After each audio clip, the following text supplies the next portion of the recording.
Iniciamos ao vivo mais um programa Dias Melhores, agora no canal 9 da NET. E hoje a gente vai falar um pouquinho sobre legislação eleitoral. Na verdade, o país vive um momento de expectativa, o mundo político vive um momento de expectativa porque existem novas regras eleitorais que podem influenciar nas próximas eleições. Aliás, tudo indica que vai influenciar nas próximas eleições. E o nosso convidado de hoje é o Dr. Arthur Rollo, que é especialista no assunto e um dos advogados mais conhecidos em relação a temas eleitorais. Boa noite, doutor, tudo bem? Boa noite, Daniel, é um prazer estar aqui com você e com os amigos telespectadores da TV São Caetano. Doutor Arthur Rollo, que está até com o braço quebrado aqui, se machucou. Doutor, diz pra gente, fala pra gente um panorama geral dessa história da mini-reforma eleitoral, né? Assim que estão sendo... Na verdade, a gente está falando muito dessa mini-reforma que está com a presidente Dilma lá para sanção, está em cima da mesa da presidente Dilma para sancionar, mas a gente tem que lembrar, Daniel, que já houve uma alteração da legislação eleitoral em 2013, certo, que vai valer agora para a eleição de 2016. Tem muita gente que não está se dando conta disso, mas já houve uma alteração, por exemplo, limite de cabos eleitorais, já vai ter uma limitação de cabos eleitorais que já está sancionada em 2013 e aí o TSE decidiu o seguinte, não vai valer para 2014, mas vale para 2016. Então, já tem limitação de cabos eleitorais, tem uma série de alterações que já estão valendo para a próxima eleição. A principal delas, sem dúvida nenhuma, é essa alteração do número de cabos eleitorais. E o número de cabos eleitorais ele vai ser calculado em função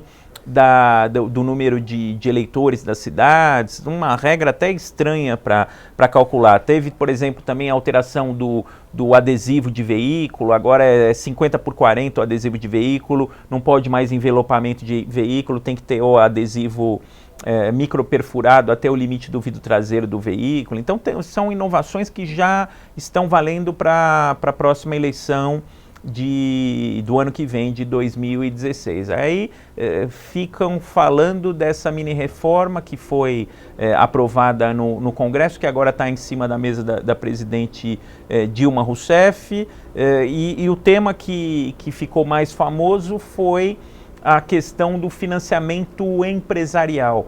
Pode financiamento empresarial ou não pode financiamento empresarial? Essa questão está superada, teve um julgamento na semana passada do Supremo Tribunal Federal que já disse não pode ter financiamento empresarial, que significa que a próxima campanha, as formas de arrecadação de recursos, ou o candidato usa recursos próprios seus, certo, como mas sempre também pôde. Existe o limite, né?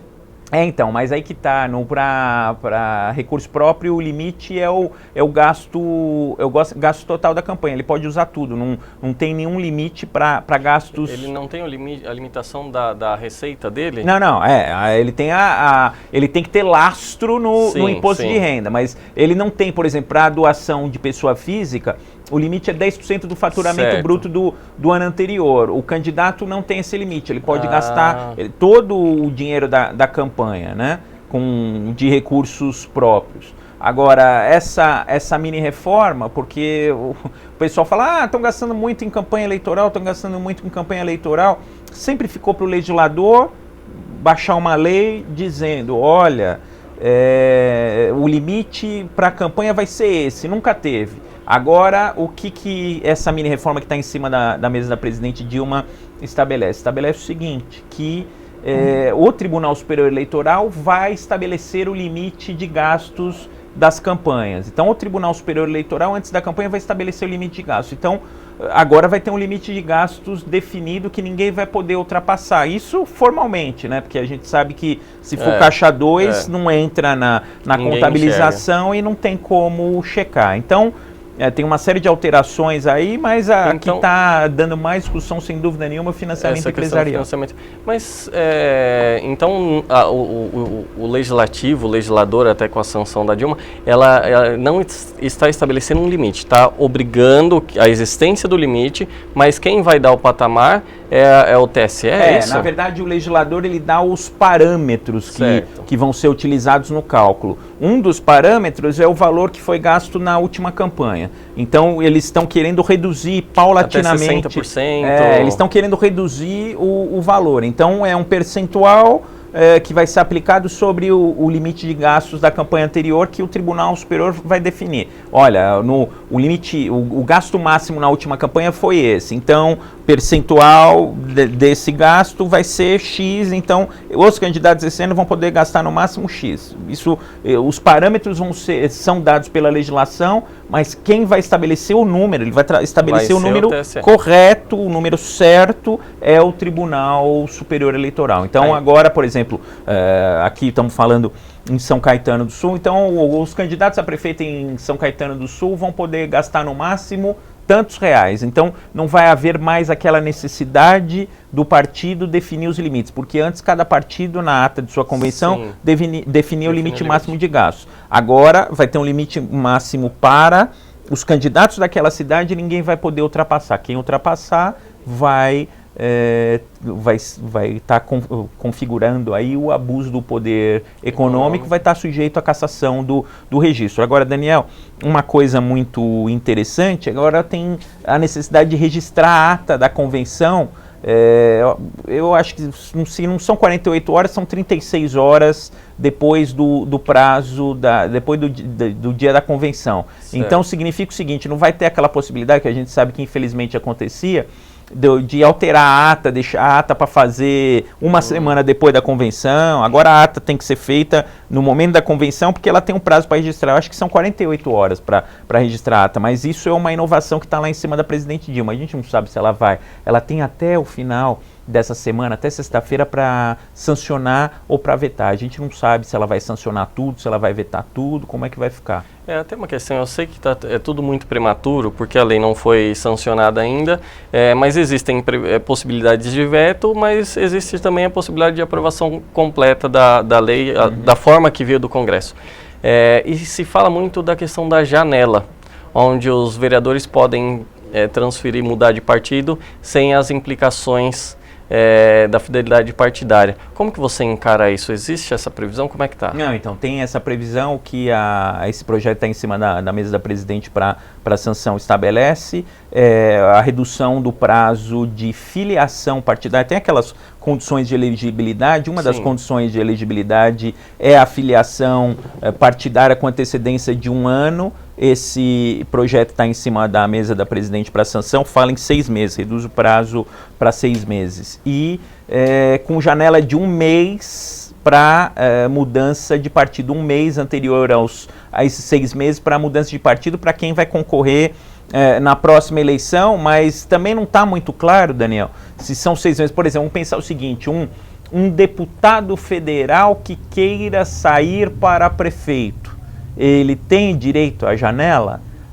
Pelo que a gente entendeu do projeto, não, seria só para quem já ocupa o cargo. Um vereador que quer se candidatar à reeleição para o mesmo cargo. Aí sim. Agora, prefeito, o Supremo decidiu que não tem infidelidade partidária. Então, a questão dos prefeitos, dos vice-prefeitos podem mudar de partido sem infidelidade partidária. Então, ou seja, tem uma série de incertezas aí que a gente vai ter pela frente, mas essa janela é o que todo mundo quer e a presidente vai sancionar ou não vai sancionar?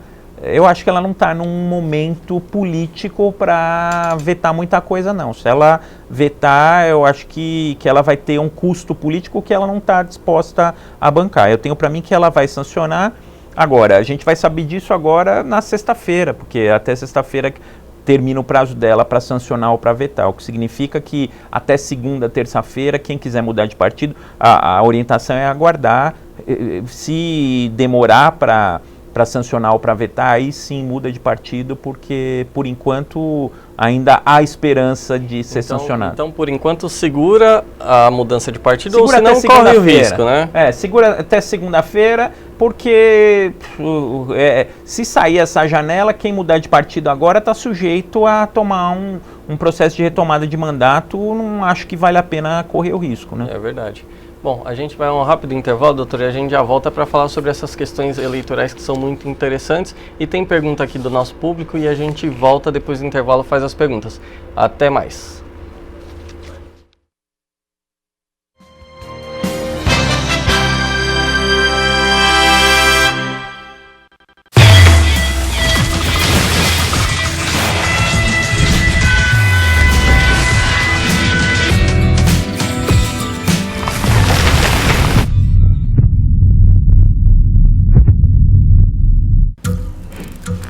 As formas de comunicação mudaram, porém a necessidade das pessoas serem ouvidas continua igual.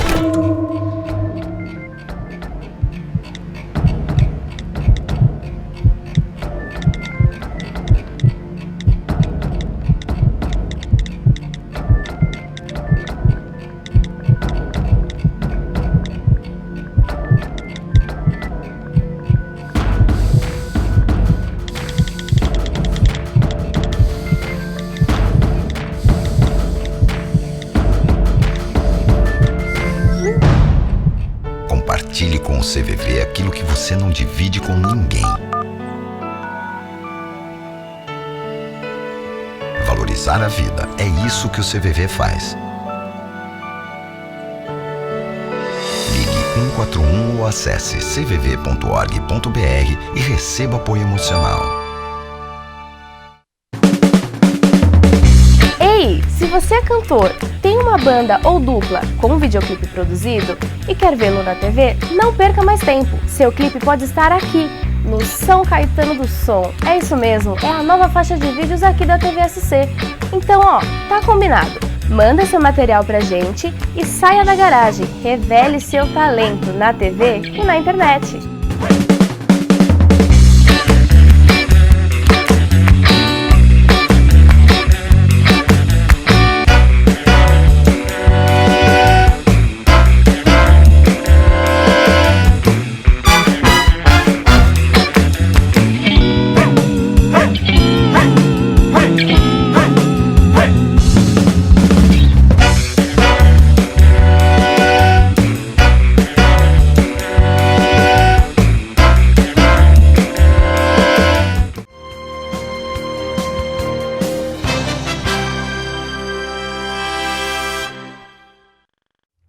Voltamos ao vivo com o programa Dias Melhores. A gente está falando um pouquinho sobre a mini-reforma eleitoral e o nosso convidado é o especialista em direito eleitoral, Dr. Arthur Rolo.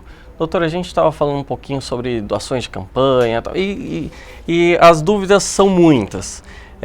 E uma questão também que acho que é muito importante a gente tocar é o prazo de campanha. Nós tínhamos na eleição passada o prazo de 90 dias. Existem previsões nesse projeto para redução desse prazo? Tem. A tendência, Daniel, eles estão querendo de todo modo reduzir os gastos de campanha. Uma forma de reduzir os gastos de campanha é diminuir o período de campanha. E nessa lei que está aí, nesse projeto de lei que está para a sanção da presidente Dilma, uma das questões é jogar para frente o prazo das convenções partidárias, jogar para frente o registro de candidatura e jogar para frente o início da campanha. E outra coisa interessante também, aumentaram o número de situações que não configuram propaganda eleitoral antecipada. Então, vai ter um campo maior para o proselitismo político, vamos dizer assim. As manifestações vai poder dar entrevista no jornal, vai poder dar entrevista no rádio, na televisão, falando que é candidato. Você não vai poder pedir o voto, mas vai poder, inclusive, falar de proposta de campanha. Só que a campanha vai ser a partir de agosto, vai reduzir o prazo de campanha. Eu tenho para mim que tudo bem, reduzir prazo de campanha, reduz custo, reduz, só que beneficia quem está no poder, porque o princípio da propaganda eleitoral é a informação do eleitor e é que aquela pessoa que não é conhecida se torne conhecida e seja eleita. Se você restringe propaganda eleitoral, você dificulta a escolha, né? Eleição de quem nunca exerceu cargo público, de quem nunca teve contato com a mídia. Então, eu sou absolutamente contra. Agora, um ponto direto dessa questão, Daniel, é que os registros de candidatura vão ocorrer no início de agosto, um mês depois. Agora, hoje é até 5 de julho, vai ser até 5 de agosto, vai atrasar um mês. Atrasando um mês, vai ter um mês a menos para o juiz julgar e para o tribunal julgar. E a lei estabelece o seguinte, que 20 dias antes das eleições, todos os processos de registro de candidatura têm que estar julgados pelas instâncias ordinárias. Espera aí, eles não estavam conseguindo dar conta de julgar, nem quando dias. Era em julho, agora atrasou um mês para agosto, não vão conseguir julgar. Então, eles não estão pensando nisso também. Mas qual o problema de demorar para julgar o registro de candidatura? Você vai votar num sujeito que está lá na urna, que corre o risco de ter o registro indeferido e da eleição ter que ser refeita. Exato. Então isso é uma insegurança jurídica enorme. Fazem reforma política em cima da hora para variar.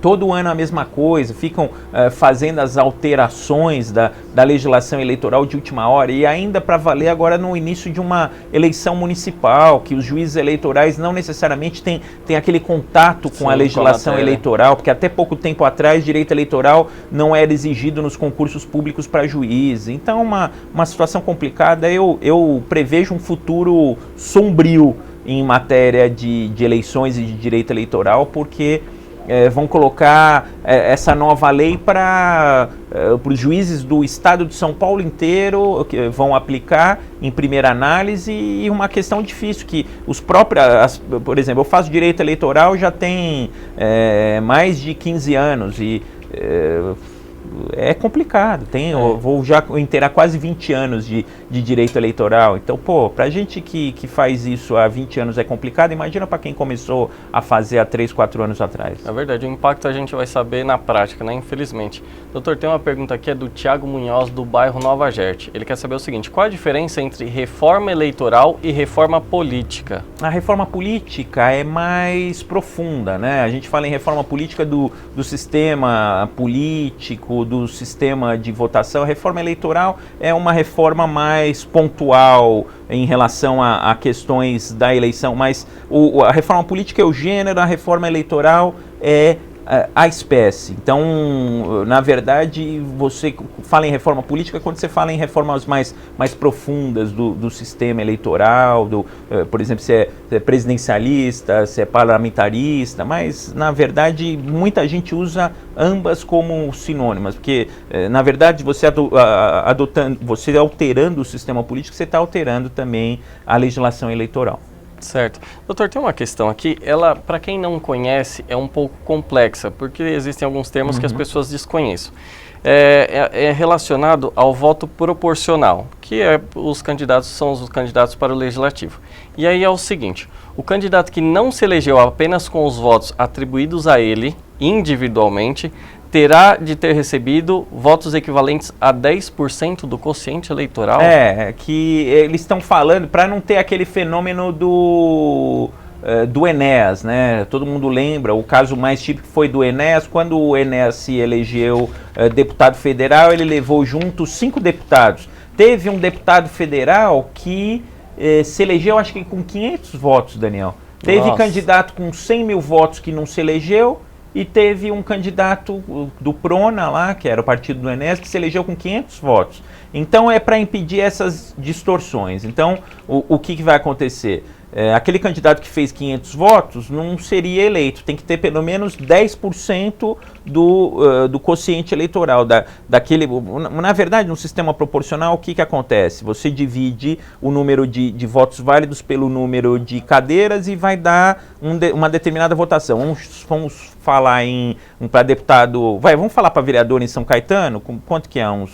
Uns 20 mil, que seja, vamos falar em 20 mil, uma cadeira para vereador. A cada vez que o partido faz 20 mil votos, ele elege um vereador em São Caetano. Então, ninguém ia ser eleito para vereador em São Caetano com menos de 2 mil votos. O sujeito ia ter que ter pelo menos 2 mil votos para ser eleito vereador em São Caetano. Então não correria o risco, por exemplo, de um sujeito fazer 7 mil votos e não ser eleito e de um fazer 300 votos e se eleger. O mínimo que o sujeito precisa ter para ser vereador em São Caetano, nesses números que eu estou falando aleatoriamente, são 2 mil votos. Quem tem menos de 2 mil votos não se elege. E aí joga na sobra, e aí para ver se algum partido tem algum candidato com pelo menos 2 mil votos, e só se nenhum partido tiver um candidato com pelo menos 2 mil votos, é que isso vai jogar para uma votação mais baixa. É uma coisa meio complicadinha, mas... É complexa, mas para quem está no mundo eleitoral, digamos assim, quem conhece um pouquinho a mais deve entender. Bom, tem um apresentador, um telespectador aqui na linha, é o Dr. Éder Xavier. Ele vai falar um pouquinho sobre o programa O X da Questão, que estreia amanhã aqui na TV SC. O Dr. Éder Xavier está ouvindo a gente? Boa noite. Dr. Éder? Boa noite, Daniel. Oi, Éder, tudo bem? Daniel, boa noite, tudo bem? Você tá bom, Daniel? Boa noite, tudo bem. Doutor, fala um pouquinho do seu programa, vai estrear amanhã, o senhor e o doutor não, né? O nosso doutor também, porque é advogado, né? O Ney Gonçalves Dias. Fala um pouquinho pra gente do programa, qual que é o objetivo do programa, o que a gente pode esperar de amanhã? Eu estou muito feliz, porque também, assim como você, fui convidado para um programa na Web TV, não é? O programa X da Questão, e também fui convidado para ter o programa aí na TV SC, TV São Caetano. Então o nosso programa estreia amanhã, toda terça-feira às 11 horas, às 11 da noite. Então eu estou muito feliz, muito contente. O programa não é do Éder, o programa é do Ney Gonçalves Dias. Eu fico lá fazendo uma pontinha junto com ele, conversando com ele, ele abre o programa. É um advogado, como você disse, um homem muito competente, e eu muito feliz por participar dessa nova TV nova que traz inovação na área de comunicação em São Caetano do Sul. E ter você, meu amigo, meu irmão, meu companheiro, estimulador competente, Daniel, que faz o seu programa também Dias Melhores. E hoje todo prosa, todo feliz, porque nós estamos na seara política e temos aí no teu programa o Arthur Rolo, doutor, que conhece direito eleitoral. Doutor, a gente falou um pouquinho sobre o prazo de campanha de 90 para 45 dias, que eu acho que é algo que, de uma certa forma, amedronta quem está iniciando, quem está entrando na carreira política, mas de certa forma favorece quem já está no poder. Por um outro lado, a gente vê que existem ataques de ambos os lados. Normalmente uma campanha, ou aliás, em regra, não vou dizer em regra, mas campanhas são muito agressivas. O senhor acredita que reduz o custo de campanha e reduz também essa agressividade diante do curto espaço de tempo, ou é um prejuízo para a democracia? Não, eu vejo como um prejuízo para a democracia, eu acho que está condensando, então acho que também não vai diminuir a agressividade, vai diminuir custo, porque você reduz o período, mas na verdade a diminuição do custo, Daniel, já estava acontecendo na última campanha, começou dia 6 de julho, mas 6 de julho não tinha campanha na rua. Foi aparecer na última campanha para presidente, para deputado federal, deputado estadual, para governador, foi aparecer praticamente no começo de agosto mesmo a campanha, mas de qualquer forma quem quis fazer campanha antes, quem quis se divulgar antes, pôde fazer isso. Eu vejo como prejuízo para a democracia. Eu acho que também não vai diminuir a agressão, não. Hoje em dia agressão, principalmente através das redes sociais, já está acontecendo. Tem uma campanha o ano que vem, o que a gente percebe é que já estão agredindo desde já estão falando coisas na internet dos candidatos. Então as agressões já começaram. Eu não acho que vai diminuir a agressão, não. Eu vejo como vai reduzir custo, mas eu acho que vai reduzir a chance daquelas pessoas desconhecidas que não são políticos, que não têm contato com a mídia, se elegerem. Eu acho que a tendência é a gente ter mais fenômenos, jogadores de futebol candidatos, essas pessoas aí da mídia como candidatos, porque na verdade hoje já, em virtude disso e sobretudo com a redução do prazo da campanha, já tem caça-talentos, caça-puxadores de voto, vamos dizer assim, nos partidos. Tem partido que está especializado em puxar, colocar puxador de votos, caça-talentos para atrair voto. Inclusive eu vi até, tem um jogador de futebol que foi de São Paulo, da seleção brasileira, que vai disputar agora também. Deixa eu ver, tem uma questão de um município de São Caetano, o nome dele é Pedro. Ele perguntou o seguinte: a situação de restabelecimento de direitos políticos. Ele entrou com um pedido de restabelecimento de direitos políticos, o juiz indeferiu. Ele pode fazer um novo pedido de restabelecimento ou é limitado?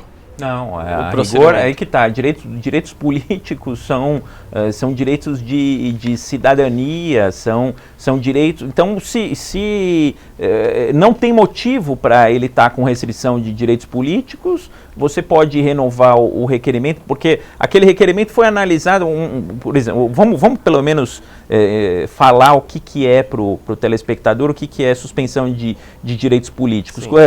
Você tem o direito de votar e o direito de ser votado. Os direitos políticos compreendem o direito de você votar e o direito de você ser votado. Esses direitos são direitos fundamentais, são direitos de cidadania. Então, se não tem motivo para essa restrição, o sujeito tem o direito de ter essas questões restabelecidas, o direito de votar e de ser votado restabelecidos. E isso é interesse não só do sujeito, como de toda a sociedade a rigor. Então, o juiz examinou naquele dado momento. Ele pode ser que as mesmas situações presentes naquele momento impeçam o restabelecimento dos direitos políticos ainda. Mas depende de uma análise judicial. Mas pode ser que já tenha passado o tempo, por exemplo, que você tem uma condenação criminal. Enquanto estão presentes os efeitos da condenação criminal, você perde os direitos políticos. Então, pode ser que naquele momento tivesse nos efeitos da condenação criminal e hoje não estejam mais. Então, ele tem o direito de ter os direitos políticos restabelecidos, ainda que para determinados crimes tenha, depois do restabelecimento dos direitos políticos, eu tenha a inelegibilidade, que é uma outra situação, que aí você não perde o direito de votar e ser votado, você só perde o direito de ser votado. E apesar da produção estar dizendo aqui para eu encerrar, eu vou fazer só mais uma perguntinha, tudo bem? Rapidinho. Sobre punição em relação à rejeição de contas. Vai ter alguma modificação? Não, mas o que a gente percebe é que a legislação eleitoral, com a tal da lei da ficha limpa, endureceu bastante. A gente pensou no primeiro momento que falaram que tinha que ser rejeição de contas por irregularidade insanável que configurasse ato doloso de improbidade. A gente achou que fosse diminuir, mas aumentou, porque praticamente toda rejeição de contas é considerado ato doloso de improbidade e irregularidade insanável. Então, sem dúvida nenhuma, esse é o principal motivo de inelegibilidade de candidatos. Então, todo mundo tem que ficar atento com rejeição de contas de gestão. A rejeição de contas de campanha não gera nenhuma consequência, mas a rejeição de contas de gestão, sim. Obrigado, doutor. Bom, o programa Dias Melhores fica por aqui. Só lembrando que amanhã estreia o programa X da Questão com o Éder Xavier e o Ney Gonçalves Dia, às 11 horas da noite. Então, o programa Dias Melhores fica por aqui. Um abraço a todos.